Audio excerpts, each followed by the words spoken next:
few months ago, I posted a video where I asked the question how it felt to play Walter in his original incarnation. The rework was months away, so I didn't think I'd have to return to him for a while. That was until December of 2024, when Clay descended from the heavens to bless us with an update to arguably the most lackluster character in their Don't Starve Together roster. With 130 health, 110 hunger, and 200 sanity, Walter returns to everyone's collective focus as he gains a ton of new abilities and items to craft.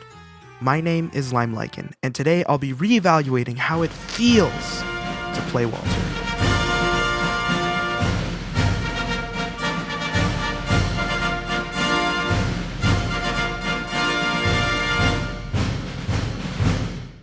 When I heard that one of the worst survivors was getting an overhaul, I was hyped for fresh game balances, rich lore, and new expensive character and item skins. But after the frankly underwhelming Wartox Walter Wendy rework, Walter's health and sanity mechanic, where he loses 2 sanity points for every 1 health point, remained a consistent thorn in my side. Some really enjoy this aspect of his gameplay, saying it's interesting. But those same people might find shaving their faces with a microplane interesting. I talked about it briefly before, but I'm not exaggerating when I say I felt like I was being drowned in acetone every time I was forced into combat. The response to this complaint will inevitably be that it's a skill issue, that I suck and I should just get good. I can't deny that despite being an actual gaming professional, I still lack the epic game sense and skills of my contemporaries. You can watch me fail horribly at DST and many other games by subscribing and tuning in when I go live, every weekend from 11 AM to 6 PM Central Standard Time. Consider becoming a member as well to watch these videos up to a week earlier. Oh, the raid. Spam is chat! Right now, chat! Spam it right now. Just spam with lime emojis. That's what we're doing now. That's a fucking Kiwi! But even the best Walter players would agree that it's all too easy to be frustrated, especially when we play a game with unavoidable attacks, and while juggling with the update came all sorts of new tools to ease that pain. What's most notable is obviously the introduction of a skill tree in and of itself, which lets you choose which direction to take your Walter gameplay. Where else to begin than with his whole character draw, his scouting abilities. Knot tying is one of those ubiquitous skills for Boy Scout programs, so it would be strange if Twine Twirler didn't exist. With it, Walter can craft rope with 2 cut grass instead of 3, and at twice the speed. It's especially valuable when crafting many recipes requiring 2 or more pieces of rope. And the most pertinent to Walter are bedrolls, and by extension his portable tent roll, and drying racks for making jerky. Exploring the high seas also has a lower barrier to entry as you can build all the necessary accessories with less time spent picking grass, which is by far my least favorite chore in the game. Twig collection, super easy with twiggy trees because you can just leave them alone and they'll drop on the floor, but no such plant exists for grass. Except maybe grass geckos, but that's a late game thing and a rare find. Pioneer Panache makes the Pine Tree Pioneer hat more useful as an all-around hat, giving it more insulation and rain protection, as well as further reducing sanity drain from damage. Now you'll only lose half a sanity point for every health point instead of 1. It's great if you happen to use it a lot, but I personally never really took advantage of it. My playstyle let me stay away from damage, and I had other hats in more common rotation like an Ibrella and Beefalo hat. Shadow creatures also feel a lot easier to deal with as ammo availability was increased in this update with new Slingshot rounds and perks, but we'll get into that later. If you happen to have a surplus of spider carcasses lying around, Let's Rack and Roll puts a free 3-slot drying rack on Woby's back to desiccate your deceased adversaries. Now you've got the preservative power of the sun in the palm of your hand. But what will we ever do with our shipping containers full of jacklings? Special Treat gives Walter the Woby snack crafting recipe, turning monster jerky into a non-perishable and lightweight biscuit for those gargantuan transformations. Most of the time I was the one eating them though. How could I resist a forever preserved source of protein? The health and sanity penalty is just a drop in the bucket when you have the best healing source ever. We don't have all day to be snoozing though. Woby here, Woby there lets you send Woby back to base to have her empty your pockets and return, especially useful if you don't have the space for boss loot or if you're doing chores like logging and mining. Kinda like a living version of a Wobot. You can also use her as a parcel delivery dog. Using Occuvigils or compasses, locate you and another player and set a marker. Woby will dash over and will be accessible by anyone. After she's made her deliveries, you can whistle for her return. Finally, we can put this mutt to work instead of watching her cower in the corner after you get a paper cut. Speaking of paper cuts, Field Medic lets you use all healing items 50% faster and with 50% more healing. You can also craft a new healing item by stripping the delicate wings from 3 innocent butterflies. It is insanely powerful as it puts to use a resource that is usually a byproduct of butter farming, and at least for Walter, easier to obtain than honey poultices, and healing for the same amount. You even get some sanity recovery.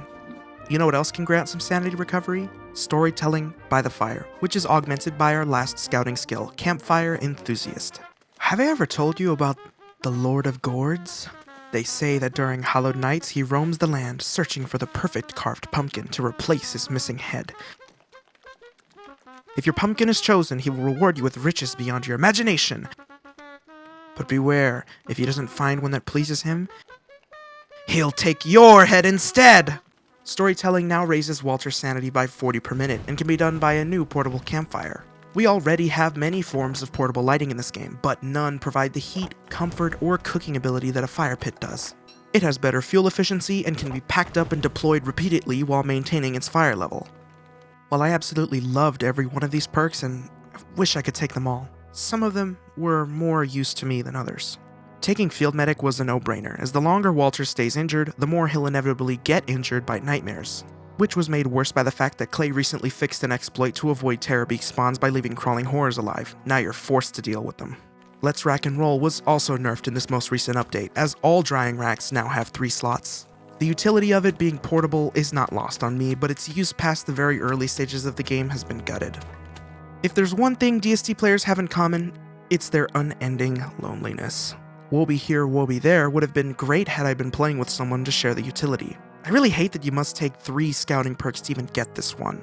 I just left those slots empty as I found combat to be salient over Twine Twirler. Walter's Slingshot takes up half the available perks anyways, and can now be augmented with various aftermarket parts. There's basic and upgraded versions of each category of upgrades, which are the handle, the frame, and the band. Handle upgrades increase the fire rate of the Slingshot and are made of sticky things like silk, Glommer's Goop, royal jelly, and even void fabric. These were my favorite as they addressed one of my biggest complaints about the Slingshot, which was the slow fire rate. I mean, it's still slow, but at least you get to change it. Frame upgrades give you more ammo slots, like with the bone frame, lets you shoot 2 different types of ammo with the Thule sight frame, or give you an unlimited magazine size and double damaging charge attack with the scrappy frame. Band upgrades increase the auto-target range of your Slingshot, made of stretchy things like pigskin and tentacle spots. That's without even mentioning the new categories of rounds now available through their respective perks. Utility rounds is a kind of misleading name because only one of them is strictly for utility. Stickies are exactly what I asked for previously in a slowdown round. Crafted with honey, they slow an enemy and make them leave a honey trail to drag down any other stragglers with them. They didn't end up removing slowdown rounds entirely, but changed how they behave as there are now other alternatives. The default slowdown rounds can now mark multiple targets and stack their slowness up to 3 times. I guess they also listened to my complaints about them being too expensive to justify going out of the way to find purple gems to craft them. You can even use them to run away from hounds. Oh my god, has Clay finally heard our prayers? That increased slowness can be combined with the cursed rounds, which I had previously overlooked. Killing Nightmare Werepig and Ancient Fuel Weaver with them was something of a spiritual experience. They just sit there and take it. Shock scrap shots were not something that I was particularly excited about, but during the making of this video, Clay rebalanced and reworked electric damage. So not only do you get some rare arcing damage, where electricity arcs from one enemy to the next, but you can also use the stunning effect to stop monsters dead in their tracks. This extends to bosses as well, interrupting their attack patterns for an opening for some extra damage. Shattering rounds are, as the name suggests, rounds that shatter on impact into shrapnel for some AoE damage. Zingers made from bee stingers are the first tier and aren't exactly worth it. I wouldn't risk dying to those honey slingers for 25 damage. They still have that affordability factor going for them, especially since bee stingers are one of those items that just sits on the floor acting as a fire hazard. The next tier is even better though. Moonshots crafted with moonglass at an altar deal 51 damage and 34 AoE damage. Perfect for annoying bosses like Bee Queen who like to hide behind their minions, or for turning Frog Rain into mana from heaven. Speaking of serendipity, lucky rounds rely solely on RNG to stay effective. Kablooies are basically fireworks and have a 5% chance to explode on impact. Obviously, the more you shoot them, the greater chance they'll get that explosion. If you combine these with the scrappy frame and manage to hit a charged exploding shot, you could deal up to 238 damage. Dread Pebbles have a 50-50 chance to not break and can be collected and used again, kind of like Dreadstone armor repairing itself. All of these rounds and the stock ones can be had for a cheaper price with Ammosmith for a 50% greater yield. But where will we put all of those extra bullets? I need more bullets! I need more bullets! The ammo pouch perk, crafted with pigskin and silk, gives you 6 extra slots to hold ammo. A stack of ammo is 120 rounds, times 6 is 720 rounds. More than enough to defeat every boss in this game. You'd probably end up crafting more than that anyways. Better to have it and not need it, than to need it and not have it. You gotta account for missing shots too, which is bound to happen when you're fighting a top Woby. She's had improvements of her own. Not only can she deliver materials to and fro, but she can also knock over boulders and trees with her massive face with helping horns at the cost of some hunger, pick up stray items like a lazy forager with roaming retriever, and find extra food for you like berries, mushrooms, cactuses, and bananas with furry forager. These can be toggled in the new Woby menu that comes up when you click on her or press Z. Looks like the developers took some notes from uncompromising mode, as you also get a stay and come commands. Now I'm all for more control, as I voiced in the Weber video, but it can get in the way. Now you're forced to use the menu to mount and dismount, as well as checking her inventory while mounted. Why Clay thought that mounting and dismounting should be 2-click actions is a fucking mystery to me, but nevertheless, it wasn't at all intuitive. Do you really want to be futzing around with a clunky-ass radial button menu just to hop on your horse dog, no less than in an emergency? Why, Clay? Why? I kept getting tackled by the werepig because of that damn menu and the long-ass mounting animation. The saving grace for her is all the speed perks, starting with a small boost during a sustained run, and this nifty dash move which, unfortunately, or maybe fortunately if you hate roll slop, doesn't give you invincibility frames. There are also the Shadow and Lunar alignment perks for the Slingshot and Woby. Shadow Slinger lets you shoot pure horror rounds, which coat enemies in shadow and deal damage over time, upwards of 107 damage. And Ickies, which slow an enemy to a crawl for a full minute and can even stack with stickies for further immobilization. Lunar Slinger has Bright Shade Husk rounds, which are similar to Curse rounds, summoning a plant tentacle to hit an enemy. And Pure Brilliance rounds, which deal 34 physical and 20 planar damage, and applies Brilliance to an enemy, increasing their damage from Lunar Gear by 5. For Woby, you can choose between infinite sprinting at nighttime or a short distance teleport, although it does not grant you invincibility frames either.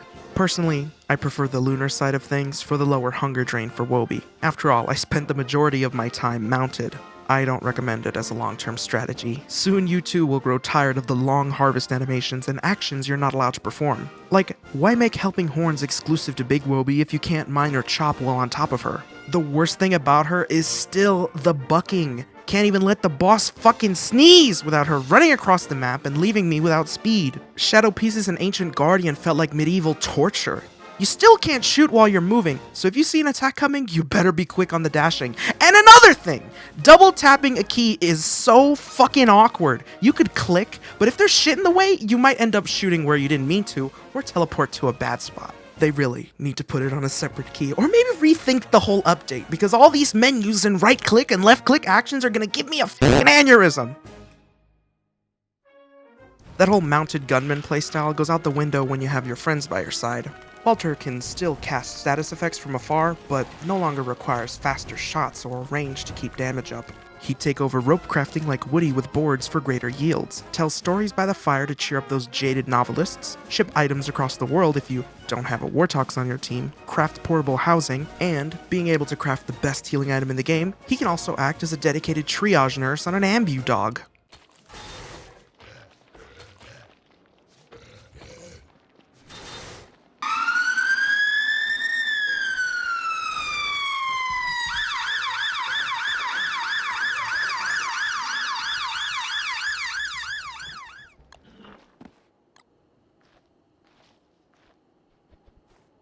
What's more than a little disappointing is the lack of support for multiple survivors riding one mount. I can already see a band of brothers moving on Woby to the same battlefield.